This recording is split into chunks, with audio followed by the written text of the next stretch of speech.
Hey, everyone, just finished an amazing podcast with Adam Hudson, and we went over all things cash, investing, allocation of capital, some really interesting concepts on Bitcoin. Really powerful episode. I think this is going to be really beneficial for you if you're in a position where you're looking to build and grow your business and also understand like what the future holds. So I hope you enjoy. Let me know in the comments what you like most.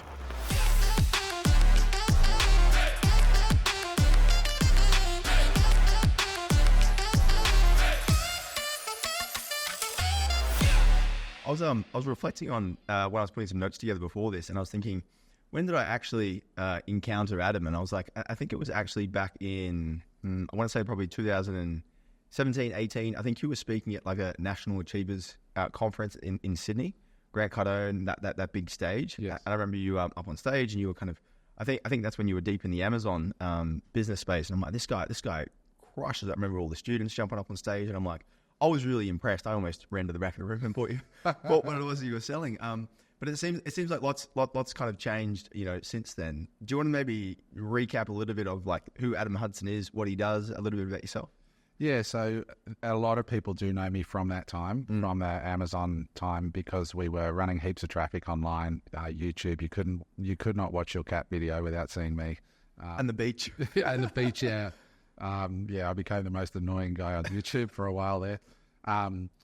But yeah, so I that's where a lot of people got to know me. My journey starts much earlier than that. And I was selling on Amazon, for example. I moved to the United States, if you want to pick it up from there. I'm a bit older than you, so I'm 50. Yeah. So I moved to the US in 2011, and I started 3 businesses. One of them was selling products on Amazon. Right. One of them was a jet flight simulator, so a 747 replica, and which was on Hollywood Boulevard. Wow. And one of them was an animation company. And 2 of those businesses succeeded and one failed. So the jet flight things failed.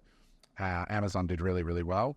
And then my animation company did really well. We ended up with about 50 of the Fortune 500 companies as clients. So McDonald's, MasterCard, Cisco, Wow. Volvo, the World Bank, they were all clients of ours, and up selling that business. So it was there that I discovered to sell on Amazon. And then I moved back to Australia in 2015 after selling the animation company in the States.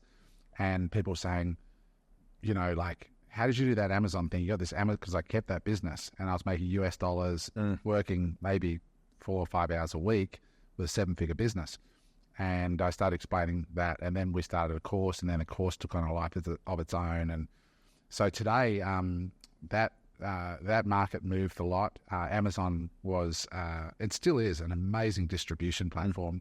But we always knew that there'd be this moment where everybody wanted to learn about it. And so we went really hard and built an amazing community. And then about 3 years ago, I think it is now, I stopped selling courses and really just became an investor, I suppose, mostly.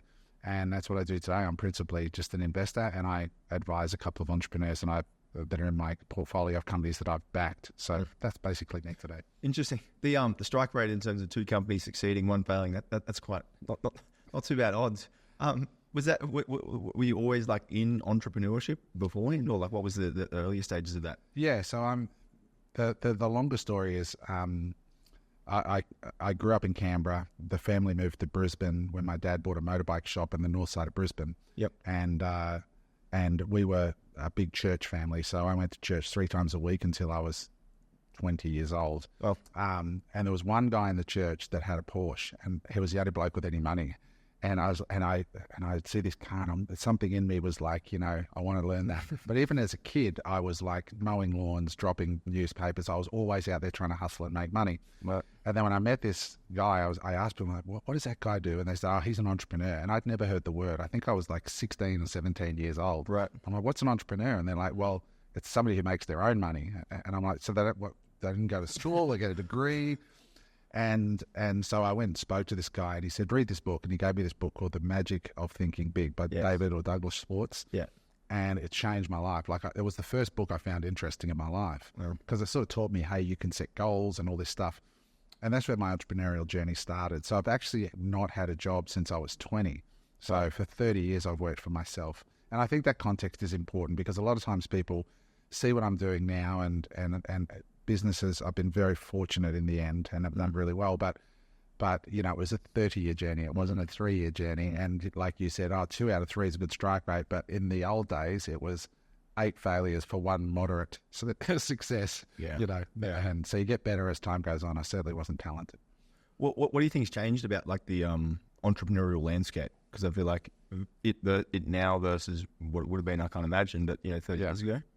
I think the biggest thing, young guys like you coming up have an enormous advantage over us older guys because, first of all, just access to information. Back when I was coming up, we could read the BRW, which you wouldn't even know what that is. The BRW was a magazine, Business Review Weekly, and once a year they put out this thing called the Rich List, and they would have like a couple of paragraphs about the richest people in Australia.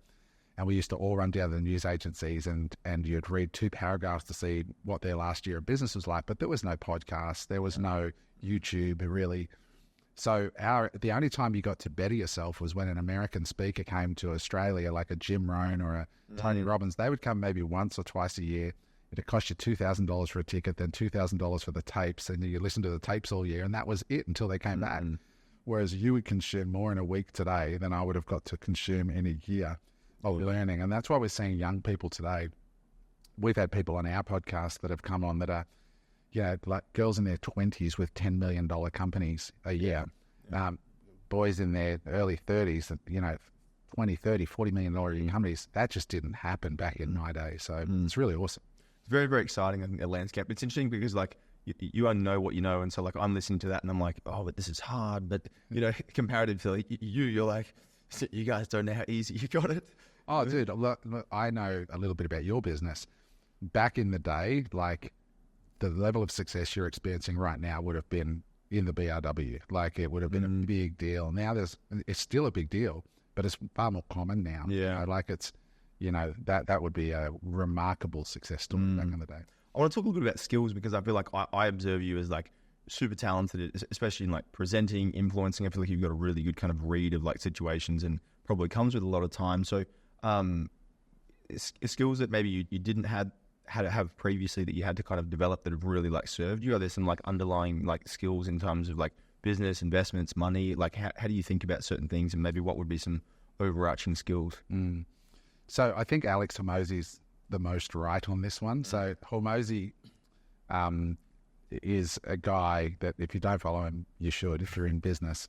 Alex and I actually were on stage at Russell's event in Vegas at the same time getting out a $10 million award. Before he was Alex. Everyone knew before the stash and the Wolverine hair. And he's just gone on to mega things. But one of the things he says is the best investment that you should make when you're starting, like learn before you earn. That like buy skills until there's no more skills that you can buy, then start investing in business and so on and so on. But for me, like people say to me all the time, you're such a great speaker on stage. And I guess there's a little bit of natural ability there maybe, but there's also a lot of hard work. So when I came up, I watched Jim Rohn, who was Tony Robbins' mentor, and got Tony Robbins into the speaking business. Excuse me. And when Jim came to Australia, I watched him at the Royal Pines Resort. He's now passed away, but Jim was an incredible, very different style of speaker, very dry, calm. And I watched him talk and I thought, I would love to do that. I would love to travel the world. I'd love to inspire people. I'd love to speak and do what he does. And then I counted the people in the room and thought, that's actually a really good business as well, right? Like, yeah, right. And so I went, how do I learn public speaking? And I've read a book that taught me to go get paper plates and the inside of a Glad wrap roll and stick the paper plates with a face on them around the room and practice talking to a room full of paper plates. And they taught this thing like called a grid, where when you go into a room, if it's like you saw me at Grant Cardone and all that, there's probably 2,000-3,000 people there. Yeah, it's overwhelming. So I get on stage and it taught me, and this is 25 years ago, just focus on the person on the far left front row, then to focus on the person in the far left back row, and work all the way around the room and work the grid and talk to one person at a time. So I wish I'd recorded myself because it would have been hilarious to watch now. But I'm standing there and I'm watching Tony Robbins with one hand in his pocket and wear the suspenders and like... Maybe it's the suspenders. I learned, like I literally bought books on this stuff and recorded myself with an old video camera, Yeah. And that's how I learned. So it was practiced and it was planned and it was effort and it was taking small opportunities to speak anywhere I could. And then over time, I just got much better at it.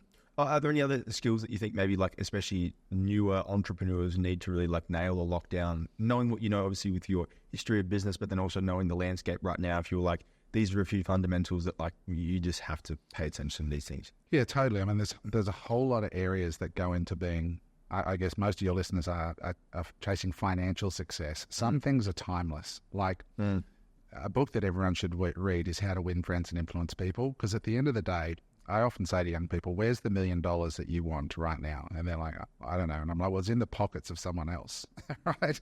So in order to get it from their pocket to your pocket, an exchange of some kind has to go on, either in person or online in a digital sense. If you don't understand how people work, you're going to have a hard time getting money to transfer from them to you. And that is the name of the game, is to get money to move from them to you in an ethical way. Like you can do it with a gun, but it's illegal. It's not, the risk reward payoff's not so good. So you're going to learn about people, number one. So go and read How to Win Friends and Influence People.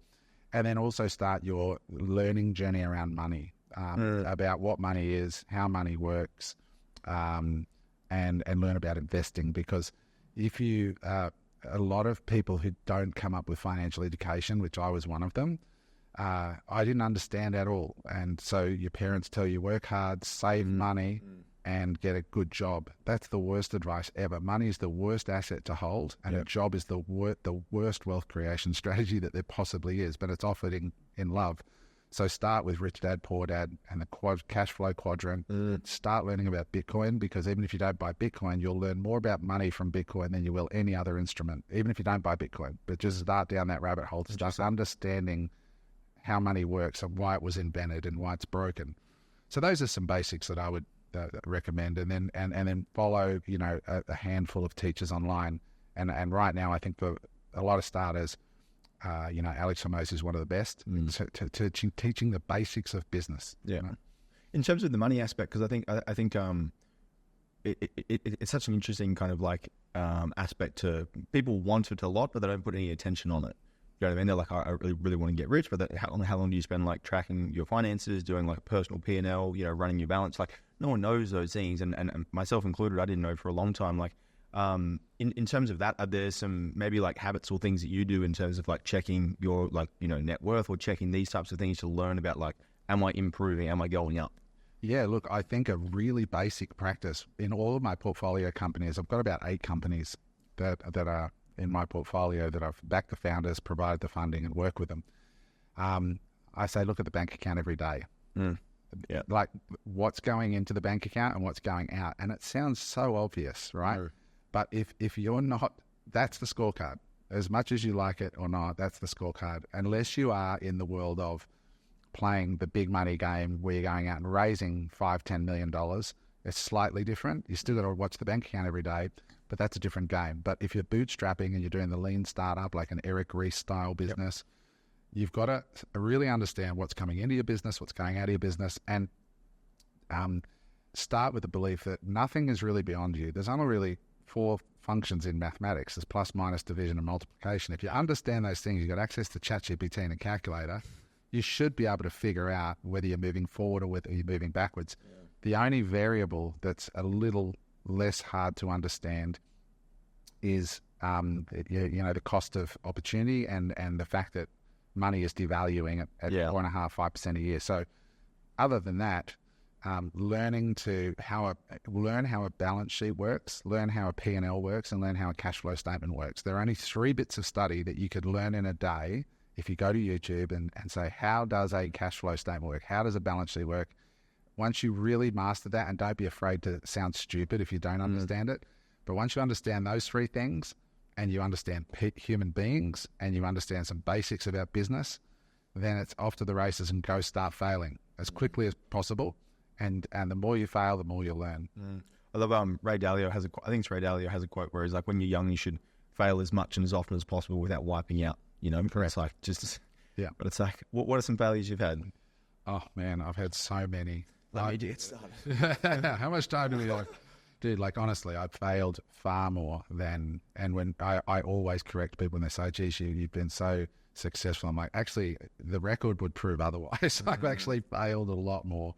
I've had some, you know, I mean, I've had quite a few. I mean, I bought a hair salon in Sydney years ago. I went to a Brad Sugar's seminar, and he was like, you can buy hair salons off people who are desperate to get out, and you can do these marketing tactics. And I was like, all right, I'm going to do that. So I bought one in Neutral Bay in Sydney called Adam's Hairdressing, applied all of the marketing strategies, and none of them worked. Jesus. Ended up doing my ass on that. I failed at the flight simulator business that I set up in Hollywood. So I spent about $100,000 setting up this 747 flight simulator. There was quite a few of them here in Australia, and they were doing reasonably well. And I thought, well, look, my animation company is literally on the Hollywood Walk of Fame. There's 80 million tourists coming there every year. I'm going to set one of these up in spare space I had on the Walk of Fame. Like, I've got 80 million people walk past my front door every year. Makes sense, yeah. Yeah, for a whole bunch of reasons. I should have looked harder, but for a whole bunch of reasons, it didn't work. And so I just blew up, 80 or 100 grand of US of money there. Right. I had a tech startup where I put $700,000 of my own money into and completely failed. So I've had heaps of failed ventures, but I think it was Churchill that said, success is all about like failing heaps of times and not losing any enthusiasm. Yeah. Yeah, there are some entrepreneurs that are super gifted and fail rarely, but the rest of us who come up from working-class families, you just got to learn about your emotions and your optimism and managing these things. And the harder you fall, the better the lessons. How do you know, like, how did you know that was a failure, or how did you know to cut it, or how did you know? Because that was, I've been through a number of different businesses, and I'll like reach a point, and I'm like, is this failure, or shall I continue?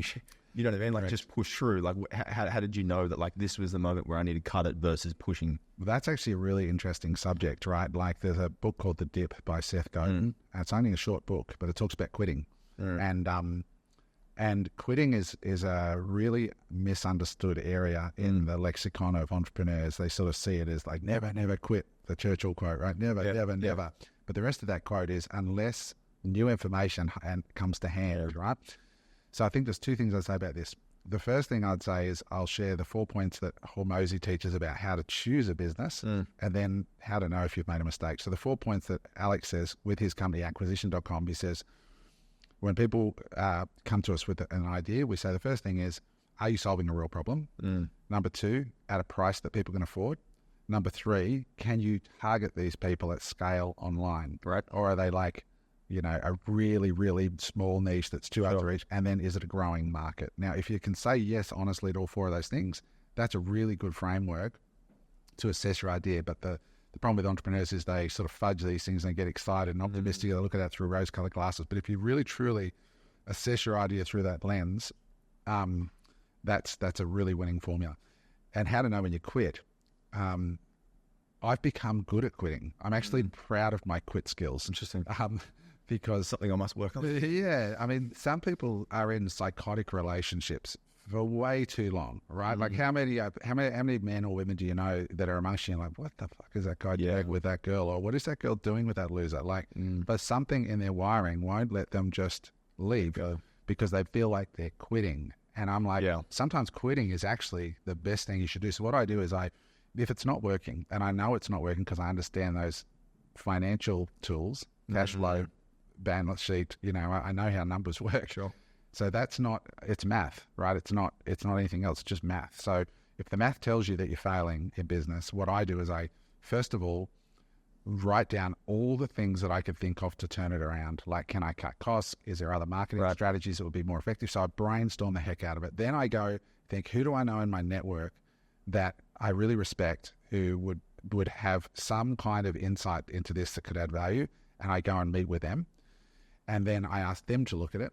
Then I go based on your problems. This is all the work I've done. Okay. What do you think? Anything else that I've Yes. Yep. Then I go through and I look at them all and I cross out all the ones that I know, look, I'm not really going to do that, or it's not really viable. Then what I do is I put a time frame on implementing these ideas. Okay. I say, I'll give myself 90 days. If it's not fixed in 90 days, I'm out. And then I go hell for leather for that 90 days or whatever it is. And then I go, all right, I failed, and I'll move on. Because otherwise you end up hanging onto this dying dog far too long. And I say to people, see that story in the States, 3 businesses, 1 failed, 2 succeeded. it was the same entrepreneur in the same market at the same time. It's not personal. It's just your idea sucks. You're not going to win the Melbourne Cup on a dog, no matter how good the dog is, right? You've got to be on a horse. So it's not the jockey's fault, right? So yeah, I think that's important. What about the reverse of that? Like in terms of, because you mentioned you invest in founders and you invest in like early stage companies and help them to grow. So what would be worthy of your attention? How do you begin to pick a potential investment? Look, well, the first thing I do is I'll run it through those 4 things. Yeah. I'll say, are they solving a real problem at a price people can afford? Can we target them online at scale, and is it a growing market? So that's the first thing. And then the second thing is, do I genuinely feel that this founder is at the right place? So generally, I don't invest in people in their 20s, because people in their 20s generally, not always, but a lot of the time, they're still finding their feet and they're still learning about themselves. When a guy or a girl gets into their 30s, they're through the magic show of life where everything's amazing, right? Like where they're the hottest person in the room and it's all just easy. Then they start getting some responsibilities, right? They start going, I've got a wife, or I'm having a baby, or I've got a real reason now to actually get my shit together. And I look for that chip on a shoulder. Like I have a saying that chips on shoulder turn into chips on pockets. If they've got something to prove, if they got daddy issues, I love it. Oh, you like that? Yeah, well, like a guy who's got something to prove to their dad. Right. It's like, that fucking guy never recognized me. My dad was a prick. Story of my life. Yeah. And like such a common thing in dudes. Like, my fucking dad was a prick, and I'm like, perfect, let's talk. Right? Fuck that guy. Show me a company. Yeah, show me a business, right? Because that's important. Or the same with girls. You get these girls that are like hungry to prove that they can match it with the boys, or that they can, prove their ex wrong. Bring that rage my way. I know what to do with it. Because it creates a different level of like application. You'll do things and you do things for longer that most people wouldn't, I guess. The why is so a person with a big enough why will figure out the how. Yeah. But if they don't have that burning why they're doing it, they're not going to succeed. Business is really hard, and especially in Australia, it's really tough. It's expensive, it's competitive, it's a small market. As soon as you've got a winning idea, 10 other people are going to copy you. True. You've got to be a savage, right? I like this. You kind of said it on a coaching call, I think, a couple of weeks ago, in terms of like, you have to be aggressive, you know what I mean? And you have to like grip. I think you kind of modeled it out, and maybe you can go into it a little bit in detail in terms of a business kind of like starts and you're starting to make money. How long does it need to be until I just grip this thing and go hell for leather until I can start to like invest or get wealthy? I think you meant over a timeline, maybe like 5 years or something. If you go all in on this thing, grip it, hold it, don't let it go, and then invest in certain things. Maybe you can map that out a little bit, because I got a lot of value from that. Yeah, I mean, I think once you know that you're on a winner, like your business is doing great, and there's not many places you could divert your attention outside of your business right now that's going to pay off better than where you're paying attention already. Especially not the AI thing that we spoke about. Yeah. So you came to me and said, I've got some AI ideas, and I put this, and I'm like, dude, you got this business over here. It's an 8-figure business. You built it from scratch. You know how few businesses get to that level? Just keep the blinkers on, man, because businesses are like babies, right? Like, they're fun to make. They only take I don't know, maybe a few minutes. Let's not get too personal. Shorter than that, right? Shorter than that, right? Okay. So, you make a baby, it's fun, but then you got 20 years of pain and raising this little bastard. Like it's a hard road. Businesses are the same, but just like a woman forgets the pain of childbirth and says, can we have another one? See, girl, you just told me you nearly died last time, right? But all of a sudden, they get that feeling again. And that's what happens with entrepreneurs. And you're like, I forgot how painful this baby was, right? And so when you've got a winning idea, the payoff in a business is just really hard to beat. Like I'm imagining, I've got you're interviewing my business partner shortly. He's got $100 million a year business that they started for a couple of $100,000, and they just compounded the profits over and over and over and over. And I won't tell his story, but there's very few, if anywhere in the world, you can start with a couple of $100,000 and grow into $100 million a year cash flow, or revenue business. So when you've got a winning thing, there's a great book called The One Thing, and we give it to all of our clients, and we say, read that book, because every yes in business has to be defended by 1,000 no's. And it's easy to hear that, but entrepreneurs are the ultimate silver shiny object people. And once you know your thing, narrow the focus and become obsessed with it. And then once you've got that discretionary cash flow, it's like when you were saying, where should I invest? And I said, in the thing that doesn't take your attention. Yeah. So, because your attention is expensive, because you've got a $1 million a month plus business. So if somebody's going to take attention from you, then it better pay better than that. Very little that will. And what do you think it is, just like that shiny object syndrome that gets into the brains of people like me that are just like, oh, that sounds like a good idea? Yeah, well, entrepreneurs are naturally curious. Yeah. They're naturally optimistic. And while they are phenomenal traits, they're also phenomenal liabilities, right? So they lead you into opportunity, but they also lead you into disaster if you don't manage it, right? It's like dating. If you're out there and you're the dude that attracts chicks all the time, if you don't start managing that when you've got a chick, you've got problems coming your way. Trust me. And then, so let's say, for example, just for people who haven't heard this before, I've built a company, I've got it running, it's going well, product market fit, I'm scaling it up. And what's the kind of wealth creation strategy that you kind of recommend that you can actually, see sustainable, like longer term impacts on your financial position? I think for Australians that are listening to this in particular, we have this very unique case where we have a real estate market that is basically a protected industry in Australia. What I mean by that is all the politicians own real estate, all the banks own everything. Like, it is a protected industry in Australia, in my opinion. Sacred species. It is almost like a cartel kind of thing. Like, you either own property or you don't, and unfortunately the people who don't own property are really struggling to get onto that ladder. So if you're a young person listening to this and you don't have capital and you don't have an inheritance coming to you down the line, I would become obsessed with business. Yeah, I would probably leave Australia and move to a tax efficient place where there's affordable labour. Australia is becoming so expensive for young people. Like, you're now a guy with an 8-figure business. You're not the person listening to this who's starting out. So I'm talking to the Sasha Karabut from 10 years ago. Yeah. Do you know what I mean? For that young person listening, it's going to take them 40 years to save a deposit for a house here. Very true. Right? So you'd actually recommend leaving the country? Well, I think it's not a bad plan because there's a lot of opportunity. There's a lot lower cost of living. Yep. There's a lot lower cost labour. You can access a global workforce from a better tax environment with access to, and most businesses now you can run them online, right? So I think to become wealthy is a serious pursuit, and you need every dollar that you can get. If it's a young person coming up and you don't have an inheritance coming down, if you have an inheritance coming down the line, you're going to inherit a house. Stay here. Yeah.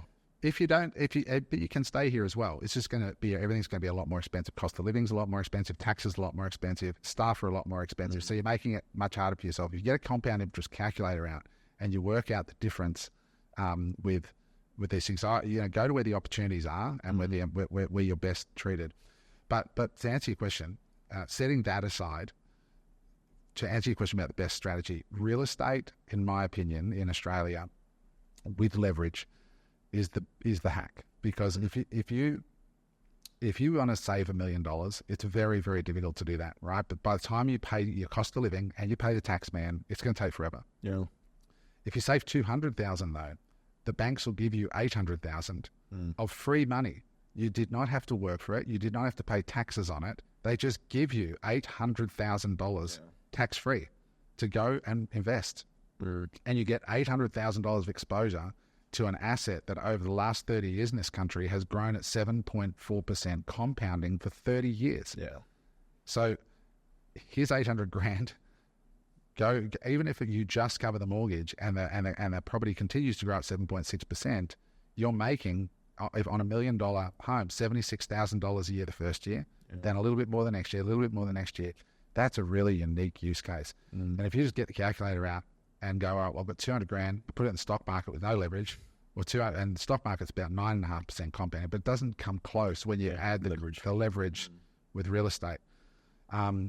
Business is great, in my opinion, not financial advice. And also I think Bitcoin is something everybody needs to pay attention to. It is no longer this fringe magical internet money used by drug dealers. It is a legit asset. It's worth more than MasterCard, Visa, and Amex combined. Well, more transaction volume than those as well. So why do you think people need to? I've got the fraction of Bitcoin. Why do you think it's important for people to really pay attention to that? I know you talk about it a lot, and you've got a lot of, exposure to that yourself. Why is that? You think? In simple terms, in the world today, there's about $900 trillion of assets, and that's split up between real estate, bonds, all these different asset classes, gold, whatever, commodities, so on. Bitcoin accounts for, like, if you had $100, right? If all the assets in the world were $100, Bitcoin accounts for 17 cents in the $100 split. That's how much of it is. So in my mind, in a world where people are starting to understand now that all fiat currencies go to zero, including Australia, like if our long-term inflation rate, setting aside real estate, is 4.5% a year. People go, 4.5%. Okay, well, let me put it to you another way. That $100 in your pocket today that buys $100 worth of stuff will only buy $26 worth of stuff in just 30 years. Yeah. In 100 years, it'll buy $1.18 worth of stuff. So if you go out there and you work your balls off for a year and you manage to save 50 grand and you store that, because what it is that is just a receipt. That cash is a receipt for your time and energy in the market.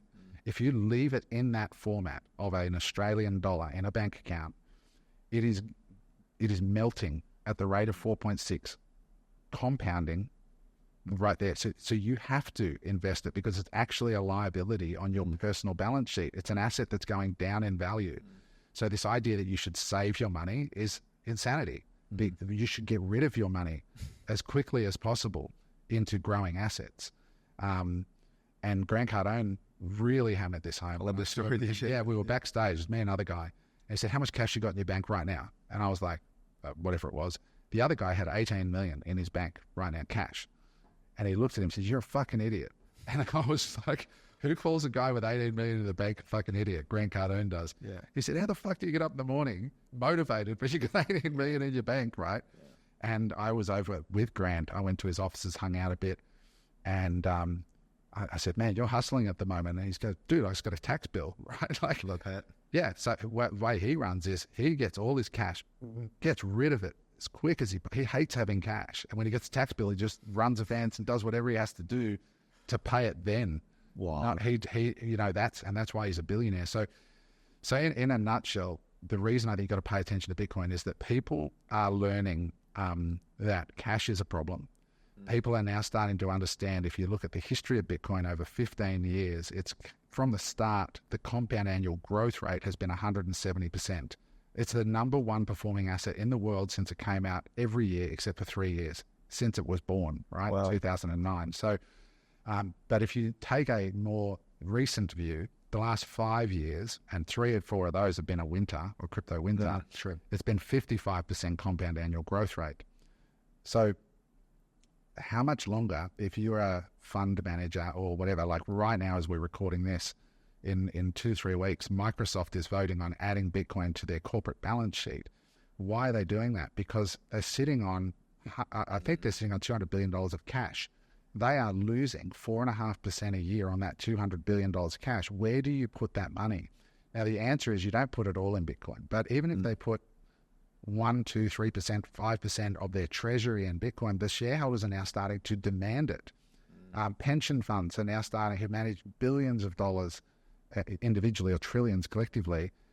Their members are saying, hey, how much Bitcoin do we own? Because it's been for 15 years the best performing asset for every year. So how much longer are we going to stay on zero and not get just a little bit of exposure to that 55% compound annual growth rate? So in simple terms, why I own it is because I believe that as time goes by, and you see now we've got a pro-Bitcoin White House, we are seeing, if you saw who owns Bitcoin right now, you've got Harvard has been buying it, states have been buying it, nation states have been buying it. America is going to be voting on the bill that's actually on the floor right now to be buying 1 million Bitcoin over the next 5 years, which will soak up all of the supply from the miners and then some. So, how much longer is zero the number that people have to get off? So if you take a view that of all the assets in the world, Bitcoin is 17 cents for every $100. there are people that believe it'll become 7% of global assets over the next 30 years. People like Michael Saylor, who is the CEO of the number one performing stock in the world at the moment, MicroStrategy. And he says, we believe our case is going to go to 7%. If it goes from where it is today to 7%, each coin is $13 million US. So 13 million. 13 million per coin. And what is that? And that's if it takes up 7% of the global asset base of the world. And there's a whole bunch of other reasons. And the reason I love Bitcoin is because there are so many vectors to the story. It appeals to me from a freedom of speech point of view, like what you saw with the Canadian truckers. Yeah. They censored them through their money. So these are hardworking blue-collar people that said, move your trucks or we're going to freeze your bank. And then they froze their bank account. They used their own money, their own time and energy without law. So that I'm pro free speech. Yeah. So Bitcoin gives people freedom of speech. Bitcoin gives them a tool and an instrument that says, if I don't like where I am, I can pick up and leave. So that's why I'm so heavily invested into it and why I'm so bullish about it. And there's an old saying, if you want to know what a man believes, look at what he owns. Because a lot of people talk shit, but do they actually own it? Show me what you got. I own millions of dollars of Bitcoin, and I'll continue to add to the position. Do you think that people should go big into it, or just invest some cash into it? Where would you start if you had a couple of $100,000 laying around, maybe, or maybe $50,000? Look, I think, again, not financial advice. I'm just a kid from the suburbs. Ignore me. But what I think is important is if you get off zero, go and buy $1,000 worth of Bitcoin, right? Because the minute you actually have a horse in the race, you start paying attention, right? Sure. It's like when you go watch a fight, right? And you put $50 on it. Now you're interested. But before you put Mike Tyson, damn it. Yeah.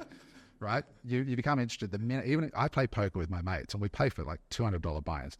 Not big money, but it's $200,000 buy. We're devastated when we lose, right?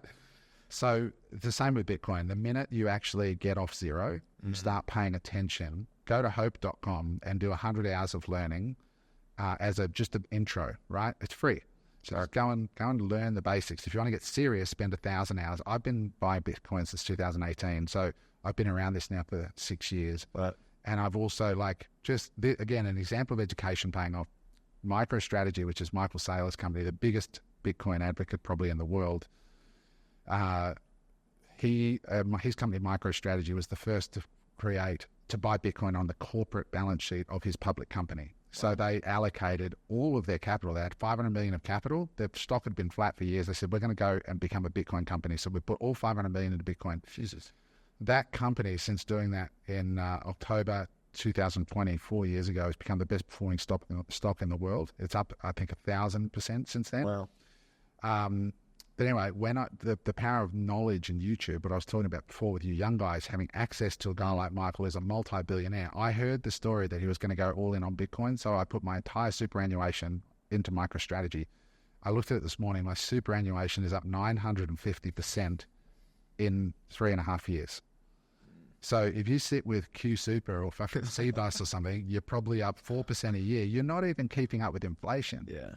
Whereas I watched some YouTube videos, grabbed my balls and went, I'm in, because I was educated, and I'm up 950% on my super. Sure. So yeah, and because I had self-managed, and I thought, so that's the power of education. With what you said in terms of having some balls, you know what I mean? I think risks or succeeding in some kind of capacity requires some kind of risks. You've got to have some kind of bet on yourself, but it also is offset with information. You know what I mean? If you're blindly betting on yourself and you've just got big balls, that's dangerous. But if you have the right information and you kind of bet on that, can you talk a little bit about that in terms of that relationship as far as how much information do I need to know before I make a bet? You know what I mean? That dynamic?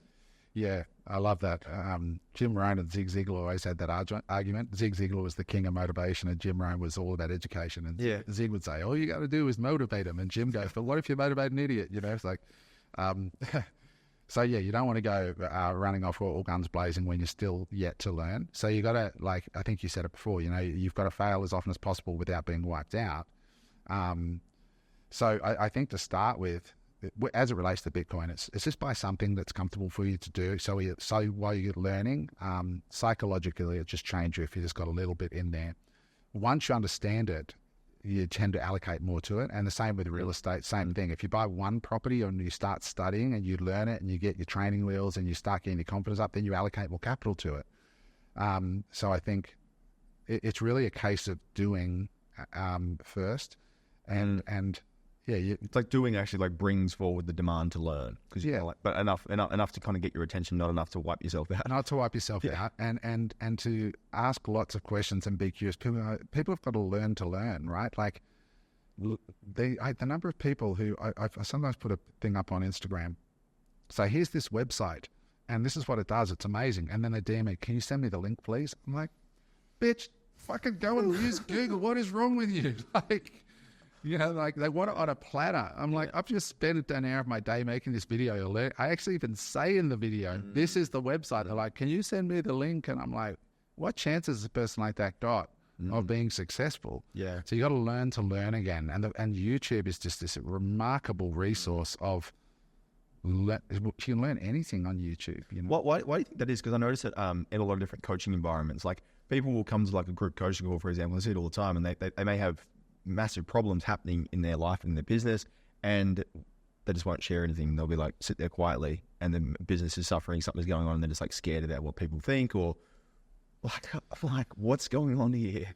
I don't know. I mean, I think you got to get, you got to realize like this is a one-time deal, right? Like I saw Gary Vee put a video out. He's in the back of a taxi in New York, and a woman recognized him and tapped on the window, and he filmed it. Because Gary films everything. Basically, his whole life is on record. And the woman says, oh my God, it's Gary Vee. I'm such a big fan. You know, like, can you... And she's filming, right? Like, and she says, Gary, can you say something to inspire me? And he says, absolutely. She goes, what is it? He says, you'll be dead soon. Yeah. And she was like, what? He goes, slap. Act accordingly. No, for real. Like, this is it. This is a one-time deal. And like, I did a webinar the other week. And I told this story of the MicroStrategy trade, right? That we're up 9x my superannuation 3 years. I honestly believe that maybe 5% of people have gone and researched now, what is that guy doing over at MicroStrategy and where is their opportunity? So this morning I could show you this, but this is the difference between people who make money and people who don't. This morning at, I'll just open this up. I'm just doing my phone, so I'm not bullshitting, right? So I've got a couple of guys that are interested in this with me. So this morning at 6:27, I get up in the morning, getting ready. I'm already listening to YouTube. Yesterday, there's a company called Rumble. I don't know if you know Rumble. Yeah, so Rumble is like a free speech version of Facebook. They don't edit, and they're a publicly traded company. Are they public now? I didn't know that. Yeah, the CEO announced that they are considering emulating MicroStrategy, meaning that they're going to start acquiring Bitcoin at scale. Wow. And MicroStrategy has shared the playbook with anybody who wants it. Microsoft is voting on it. Rumble. Now, to give you context, there's a company called Metaplanet out of Japan. A year ago, they were a flatline, publicly traded company doing nothing. They hired a young guy called Dylan LeClaire. He's 27, maybe 28. Bitcoin, phenomenal savant, very smart guy. They said, can you come on the board and be head of our strategy? We want to emulate MicroStrategy. This is a Japanese company. It's called Metaplanet. Dylan comes on as an advisor, probably a shareholder, starts doing exactly what MicroStrategy is doing. You're using their status as a public company, leveraging up, buying Bitcoin. They're up 1,000% in a year. The number one stock on the Japanese stock market today, from a growth point of view, is Metaplanet. So Rumble yesterday announced we're considering this. So I text my buddies in my WhatsApp group saying, dude, have you seen this release? Let's buy some stock, right? Now, it's right there in front of you. It's right there. And people listen to the webinar and they listen to how I 9x and they're like, that's a great story. Congrats. Yeah, and tell their friends. And I'm like, dude, like, what are you actually doing? You know, like, it's like, you know, it just fascinates me that people don't actually pull the trigger in their life and they wonder why they don't get anywhere. I think I mean, not to toot my own horn, but I remember like when I was over in Italy and I was like sitting there and I'm like thinking about like the next growth phase for myself, and I'm like, who are the people that I want to learn from? And I was like, this Adam guy, you know what I mean?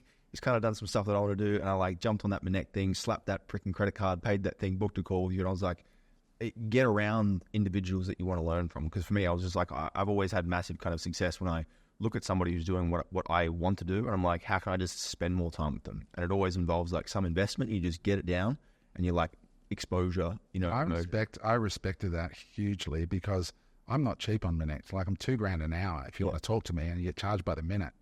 So you booked this call where you were holidaying in Lake Como, I think. Correct, yeah. Right? And I'm like, I'd heard of you, but I didn't.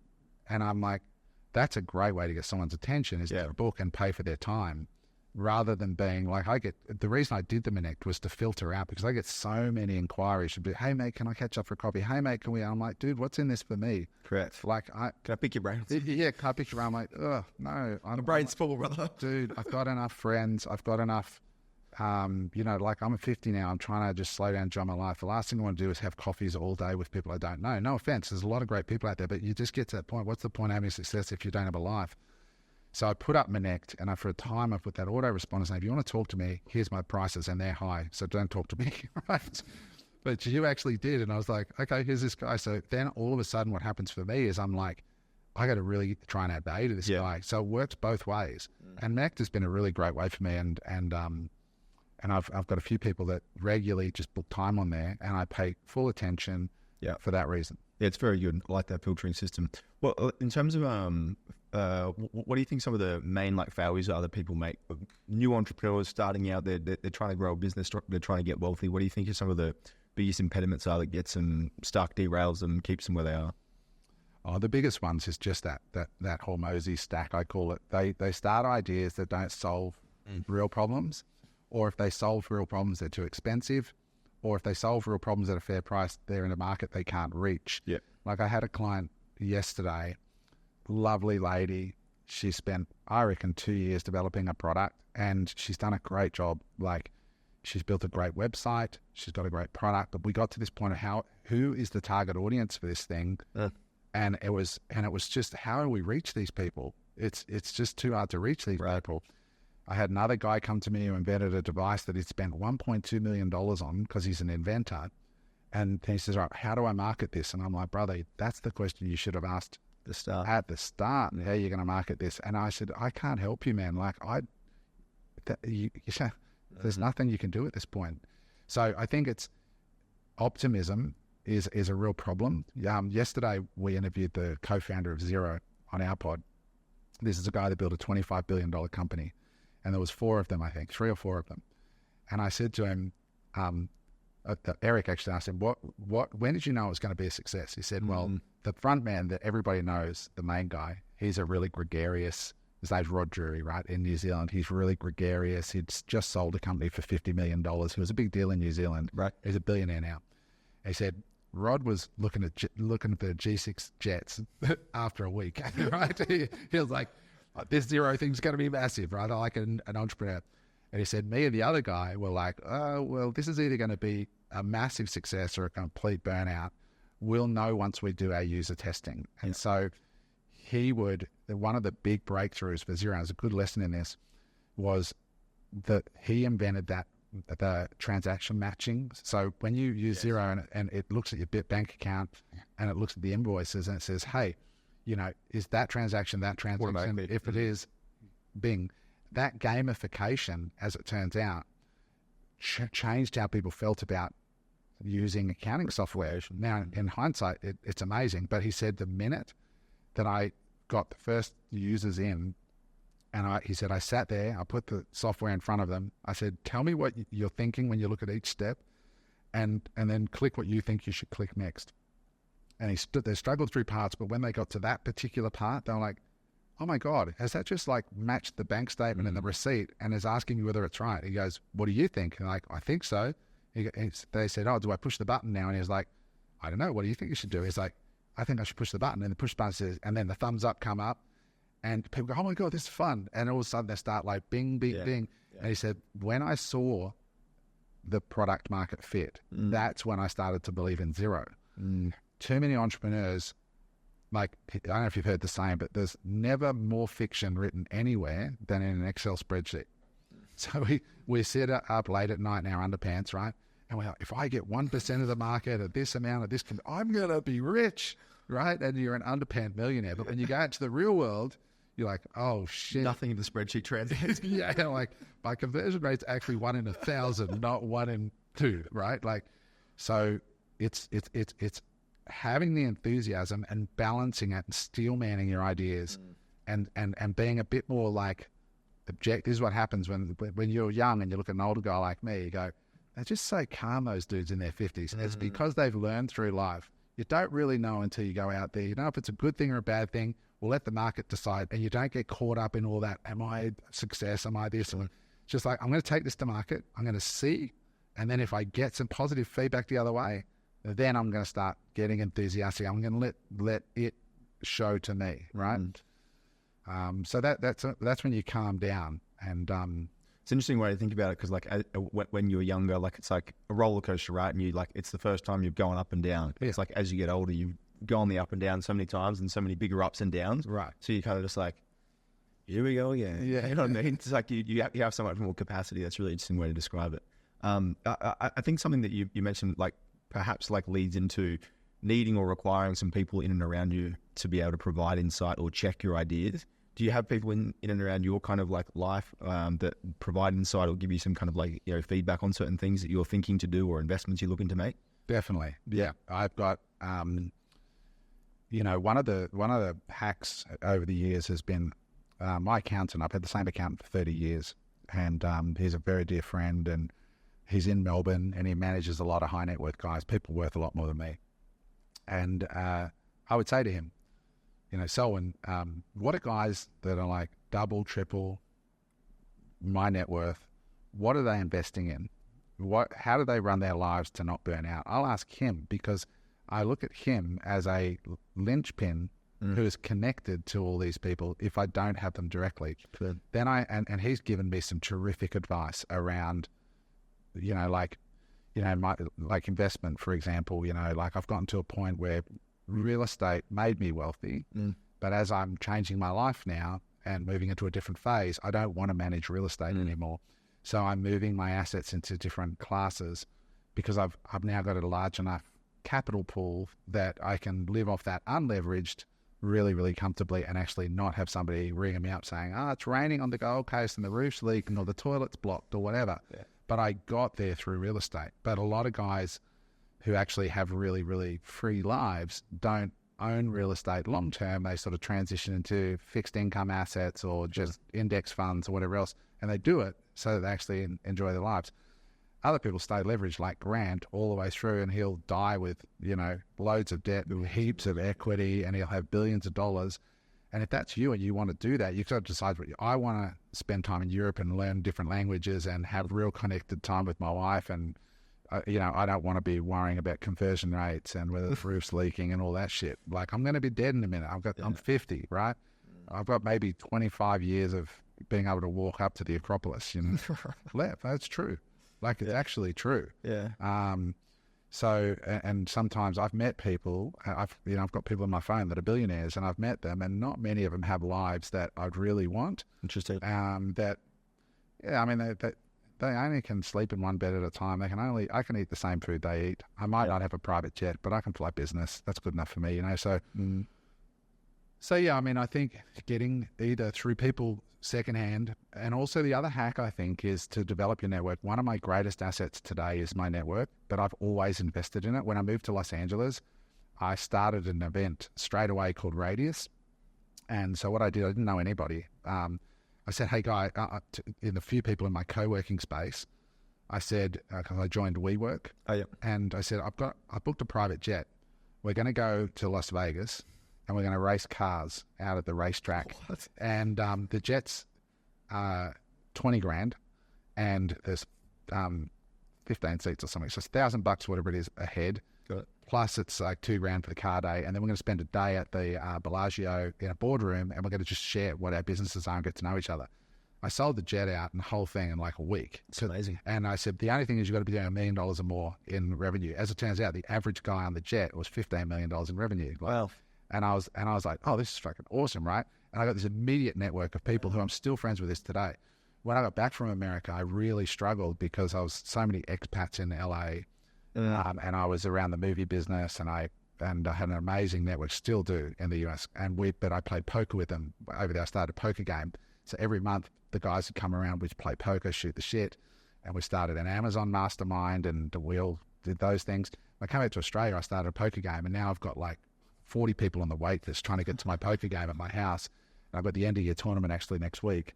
And the guys in that room are with $100 million companies. I've had a billionaire at the table. They just want to get together and just shoot the shit, right? So by getting the guys together and we don't talk business, we just hang out, we have a couple of drinks, we bring in 2 professional dealers, card dealers. It's the Gold Coast. You've got to be clear about these things. We bring in 2 professional card dealers. Too old for that shit. And so you know, I invest in that and the network, and that has become really valuable because sometimes, like, I've got a mate who built a building around the corner here, and you know, he's got, I would be guessing, but I would say $100 million worth of commercial real estate. And so I'll ring him and say, hey, Joseph, you know, would you mind like having a coffee with me and have a look at where I'm at, what I'm doing? I've got another mate, Michael, who is a few years older than me, and I love the way he loves his wife and his family, and I love his life. And I'm like, dude, what are you doing? Like, what are you at? How come you don't own any commercial real estate anymore?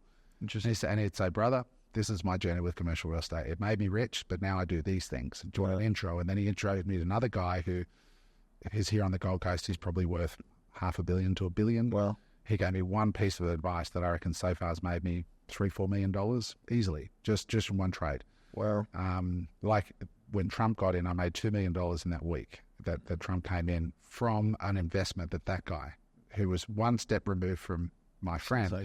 So it's just, and that came through poker and through making friends and how to win friends and influence people. So poker is how to win friends and influence people, you know, asking people, trying to catch up for coffee, you know, and saying, listen, I really admire, like I said to Joseph, I really admire what you've achieved, but I really admire how you've achieved it. Yeah. I can see the relationship you have with your wife. I've seen your kids. They're confident and they're lovely.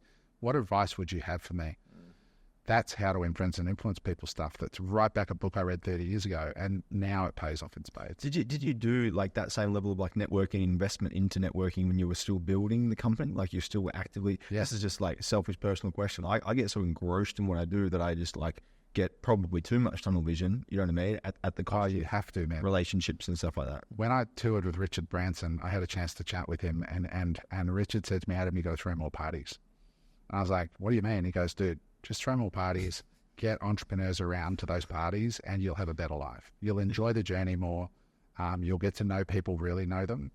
Yeah, true. Outside of the typical business conversation. Because it adds to the richness of your experience. Like, you know, like I've just met your wife today and you, and I've known for a little bit more, but your wife meets other wives of successful entrepreneurs. I don't know how many of those women you meet, but it's different being her. Because she's married to a guy who's a savage, right?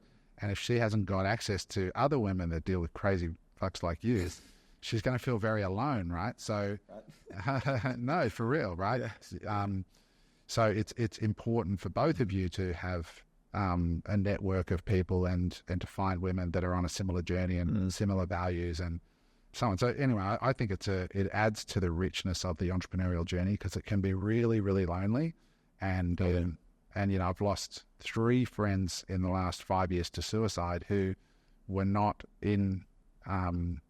isolated, you know, and you know, if they weren't isolated, I think they probably would have had a different journey. Very good advice. Well, a couple of last things. What drives you? Because I look at you creating social media, but still pushing really hard. You mentioned you're 50, so it's like, what are the things that are driving or motivating you to keep swinging and keep pushing? You mentioned like going overseas and traveling and these kinds of things. Are there some specific things that like really motivate you to get up and still keep cracking on? You're watching the flame out phase at the moment. So I'm not going to be pushing on from here. Right. So yeah, I did a last push in the last year to get Unemployable off the ground, to put my guys that I'm in business with in the best position possible. And I'm not sure what I'm going to do with my socials and following going forward. But if I do continue to go forward with that at scale, it will be around things that genuinely I'm passionate about. And the truth is I'm not as passionate about business as I was. Right. I probably find 1 in 3 or 1 in 4 podcasts that I do myself interesting. Wow. because your attention's because I'm changing, right? Like I'm not at the stage where I want to hear from the guy or girl who started selling organic skincare and built a $10 million business. I just don't give a fuck anymore. But what I am interested in is really interesting people that are, not that they're really interesting. I mean, really interesting to me. They are really interesting to somebody who's at that time in their life, they're in their late 20s, early 30s, and want to build a natural organic skincare brand. And I know that if I stay in that space, people are going to see the inauthenticity, because I go, oh, so what happened next? And I know what happened next because it's always the same thing. Whereas like when we had the founder of Xero on, it was really unusual to talk to somebody who's built a $25 billion business. So I want to talk to people that I'm genuinely interested in, because I know that the audience will then go, then I'll attract a different audience of people. And you'll bring the genuine curiosity into your questions, right? Yeah, I think it's rude to interview people when you're not really genuinely there yourself. It just becomes a boring exchange. So I want to make sure that whatever I'm talking about is something I'm genuinely interested in. So I'm being real with the audience that wants to follow me. And as I said, you're watching the flame out. I don't want to be one of those guys that doesn't know when to enjoy things. And I think in the last few years, I live in a really special place, and there's only 7 people where I live in the building, and only 2 of them live there. So these where I live are $7 million and up the places. So imagine having a $7 million home that you don't live in. They're like 2 weeks a year. This is a beach pad, right? So I've got billionaires in my building, literally. And I've come to meet and know these people, and they're busy and they're doing things, but I don't look and go, oh, man, like I really want that. It's just not me. They've got amazing lives for them, but you got to know what an amazing life is for you. Yeah. And so my picture of an amazing life is just different, and I'm going to pursue that. For me, it's about freedom. That's the thing I love the most, and so I'm optimizing my life for freedom and connection and that sort of stuff, as opposed to more money. I think it takes a lot of maturity to be able to do that, to be able to actually, like, I'm listening to that, and part of me is like, geez, that's a really challenging belief system, but obviously I'm in a different stage, but I can kind of like empathize and imagine getting to that level, and then almost wanting to keep driving and pushing, but making that conscious decision to be like, it just changes. This is, when you've got like $50 million of capital to allocate, and you go, well, if I invest this at 10% a year, I make $5 million a year without doing anything. Yeah. Do you want to just keep growing that? Do you love that game? And if you do, great, just keep growing it. But if you don't, you go, hang on, like, how much of the world have I seen? How much do I know about history? How much do I know about the arts? I've been going deep in history recently, because I knew nothing about World War II until I was 49 years old. Well, like, I honestly couldn't tell you what went on. And that's embarrassing, but I just didn't, because I was always studying podcasts. I was a beast, man. Like, I got a photographic memory, recall ability for success concepts. Like, I can quote books and people all day long. That was my obsession, because I wanted to prove my dad wrong. Right. I came from very, very normal middle class family where money was always an issue. Yeah. So I made my whole attention that. But then I've started to discover these whole areas of life around art. I've got quite a nice art collection and a language and the origins of languages, and I'm learning languages now, and I'm studying history, and I'm like, oh my God, I can't believe that I left it this late to understand the world. But now I have the privilege where I can sit down and start consuming that stuff and be really present in it, and I'm loving that. I know this sounds old guy boring to you, but as you age, it's fascinating. Actually, it's interesting. But so that's what's interesting to me, and I want to go and, like, I went to the Acropolis last year. It's different to just lining up and going up than to actually have studied the history of it and to understand why this is so significant. Going to the Mayan ruins and understanding how insane what you're looking at actually is. And that comes from a different type of education, that when you're a full-on entrepreneur, worrying about pay-per-click and conversion rates and refunds and all the shit that you deal with as an entrepreneur, you just don't have the bandwidth to learn about this incredible thing called life and the world outside of business. Are there sacrifices that you made that you wish you didn't? I think that only one possibly, and this is just a possibly, is it wasn't until I met my wife that I thought that I might have wanted kids of my own. I've got a stepson who I love to bits, and I treat him and think of him as a son.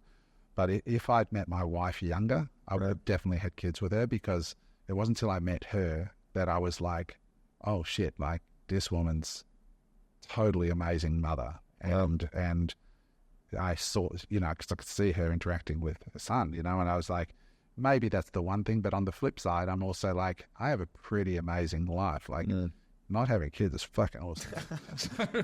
Just quietly. So, like being able to just pick up and go, right, let's go to London tomorrow is kind of cool. So so all I'm just saying there is that I think there's balances in life, but that is one thing that with her, I probably would have done it, and I think I would have had a great time, and I think I would have been a really good dad. Sure. But then I contribute in other ways, and I get connection in other ways. And I know there's people that say, you never really understand life if you have kids. I'm like, I don't know. I don't know if you really understand how awesome it is to not have them at times too. Says the struggling mother. Yeah, I think there's experiences on both sides of that are awesome. Definitely. I always say with the dads that come and they'll be like, I'm like, so how's it being a dad? And they're like, it's fucked. It's horrible. I haven't been sleep, but I wouldn't trade it for the world. I'm like, really?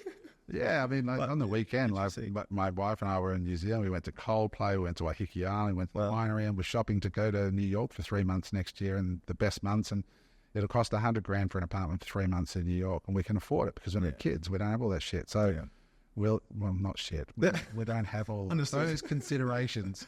But, like we can go there and we can get a kick-ass apartment in Tribeca and we can be there for 3 months and we don't have to worry about shit. Yeah. And because we have money, if Josh wants to come over, so just jump on a plane, come over. We'll get a 2-bedroom place, there's spare room for you. So there are advantages as well. The theme to life, no matter where you find yourself, I think, is to make the most of where you are. If you've got kids, great, make the most of them, appreciate them. If you don't have kids, make the most of that. Don't always focus on what you don't have. I want to just close off on a little bit about the Unemployable, because I think it's a really interesting community that you've created, and if there's any people listening, I definitely would like them to get involved or reach out to you. So maybe just explain a little bit about what it is and how that works a little bit.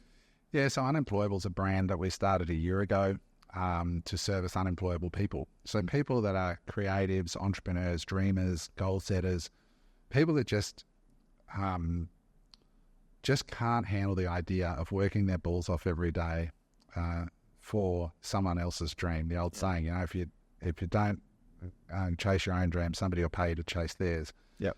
I saw something recently. He says the guy goes into work and he says to his employees, "Look, guys," he says, "nice Lamborghini." He says, "Mate, if you work really, really hard, one day I'll have a second one." So it's so true. Yeah. So anyway, the point is, Unemployable is a community for people who just not necessarily want to get rich, although we do attract a lot of wealth-seeking people, but people who just want to live life on their own terms. So it's centered around a podcast, which you can see on YouTube or Spotify, Unemployable Media. It's on all the platforms. It's a video podcast, so you can watch it on YouTube. Got it? Excuse me. It's myself, Eric, my co-founder, has got one business that's over $100 million a year, and he's got, I think, 5 8-figure businesses separate to that. Is that it? Yeah, that's it, just an underachiever. So there's him, me, and 2 other guys. One of them's a macro markets guy, and other guy's an entrepreneur as well. And then we run events a couple of times a year as well to get people together. And we're about to start a property community next year that's going to have a free level where people can just come in and learn and get coaching once a month for free.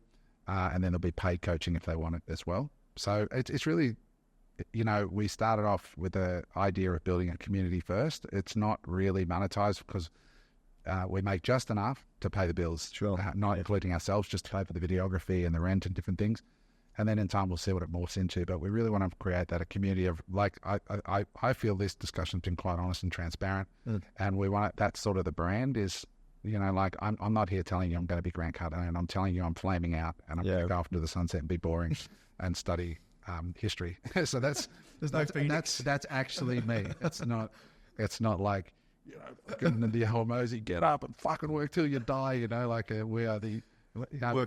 That's awesome for everybody. It's for some people, we're not. I'm not a David Goggins dude. I love David Goggins, but he's insane. So that community is about honesty for what you want and being accepting of what people want. And it's transparent wealth creation. I think you built something really cool. I like the group of people. I think it's very, very interesting, very diverse, and a lot of interesting people doing interesting things in it. So yeah, where should people reach out or connect? For me, probably just Instagram, Adam Hudson Official, that's the best place to follow me going forward. as I say, the next year, I really don't know what I'm going to do next year. I might have most of the year off, and then the year after I'll make it back into some content and doing some stuff again. We'll see. Yep. But I've just really enjoyed seeing people learn and grow over the years. Yeah. And for anybody listening that has followed me, thank you for following me. I appreciate it. And I hope any of this helps people and just helps them forward, because honestly, the best thing I ever did was get into business and become an entrepreneur. It's given me a remarkable life long before I even got to here. Like, just the ability to go, like when I was young, going to Africa, and I went all over the world and so many countries because I could carve out the time and I did have the money. And entrepreneurship, I think, is just such a wonderful thing that we should not take for granted being in Australia. There are parts of the world where you just can't do it. You know, there's huge swathes of the world living on small amounts of money, and no matter how many books they're going to read, they're never going to have the opportunities that you guys listening to this in Australia, New Zealand, the UK, wherever this podcast gets heard. If you're in any of those first world countries, you've been given an amazing gift. So act accordingly, you know. I just want to thank you for your honesty. I feel like it makes conversations so easy. I think it's really genuine and sincere, and I can definitely, you know, really resonate with a lot of the things you're saying. And also, despite them maybe not being relevant for me specifically yet, but I can sense how they were so relevant and truthful for you. So I just really want to recognize that. It's really, really pleasant and honourable to have a conversation with you. So thank you. My pleasure. Thank you for having me on the show. I appreciate it. Very good. Yeah, nice. Not bad. I like the backdrop. That's cool. Nice studio. Awesome. Thanks so much.